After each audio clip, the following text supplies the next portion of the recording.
السلام عليكم ورحمة الله وبركاته. النهاردة بإذن الله هنكمل باقي التولز بتاعت الفوتوشوب. النهاردة بإذن الله هنتكلم عن اللي هي الكروب تول. زي ما احنا اتفقنا قبل كده ان هو طالما فيها سهم من على الجنب نقدر نفتحه بكليك يمين يورينا كل المحتويات بتاعت الايقونه او التولز اللي احنا واقفين عليها. فاحنا عندنا حاجتين مهمين هنتكلم عليهم النهارده، اللي هو الكروب تول والبرسبكتيف كروب تول. الكروب تول اما بنيجي نختارها بتدينا الشكل بتاعنا زي ما احنا شايفين كده، فاحنا نعمل له سيلكت كده. احنا بنعمل عليه سيلكت دلوقتي اهو. انا عايزه اقطع الحته دي، ممكن اصغر منها بالطريقه دي، وانا عايزه اقطع الحته دي بس وادوس له انتر هيروح قاطعها. كنترول زد علشان ارجع الصوره زي ما كانت تاني. لو عملت له الويتس والهايت هيجيب لي الصوره دي الديفولت بتاعته. اول ما بنفتح الكروب تول بتبقى هي كده موجوده. لو كبرنا هيديني المساحه الفاضيه دي كلها، على اساس ان انا لو حبيت احط شكل تاني، او لو اخترت الصوره اللي انا واقفه عليها بحيث ان انا اقدر اكبرها قد كده. انا مش عاجبني الطول ولا العرض ولا الارتفاع بتاع الصوره، فانا ممكن اكبرها بالشكل ده. كبرتها ادوس انتر، بعمل كنترول تي بيقف لي على الصوره بتاعتي، بس اقدر اشدها من على الجنب واكبرها واصغرها زي ما انا عايزه. طبعا انا قلت لكم عايزين نكبرها نفس الحجم اللي انا عملت بيه، فهو ده بالنسبه لي كده الصوره كبرت. كنترول زد عشان نرجع كل الاعدادات اللي احنا عملناها، ورجعنا للكروب تول تاني. بعد الكروب تول فيها شوية إمكانيات إحنا نقدر نستخدمها.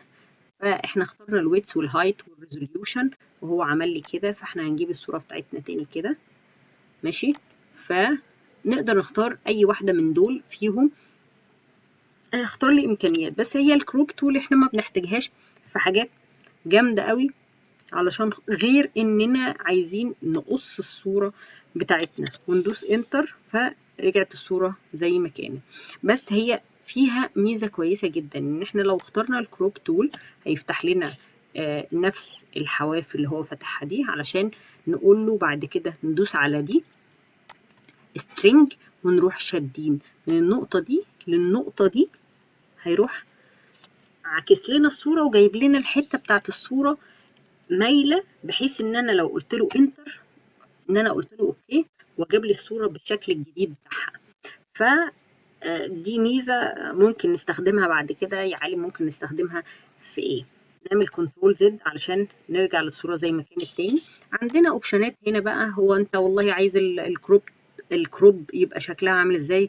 رولر اند ثريد ولا جريد ولا الدياجونال ولا تقدر تختار اي واحده من دول علشان تشوف شكل الكروب تول بتاعك عامل ازاي.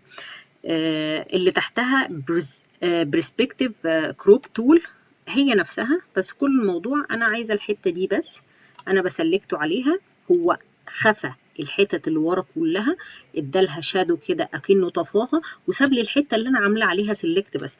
فانا لو قلت له انتر دلوقتي او عملت علامه الصح اللي فوق دي، هو جاب لي الحته اللي انا عملت عليها سيلكت بس، قطعها لي.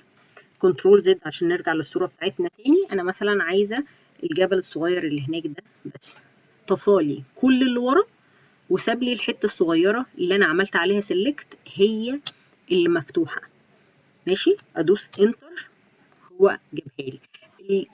هي بتعمل نفسها وكل حاجه، بس هو انت لو عايز تختار حته معينه بس ومش عارف ايه وانت عايز تعمل سيلكت بس عليها هو بيحتاجها لي. اتمنى الدرس يكون خفيف، وان شاء الله هناخد كام تول بعد كده، وبعد كده نبدا في التجربه بايدينا. الحاجات اللي احنا اخدناها نبدا التجربه الفعليه على الحاجات اللي احنا اخدناها. اتمنى الدروس اللي فاتت تكون اتراجعت علشان خاطر الكلام اللي هيتقال في التطبيقات يكون سهل علينا باذن الله. وشكرا والسلام عليكم ورحمه الله وبركاته.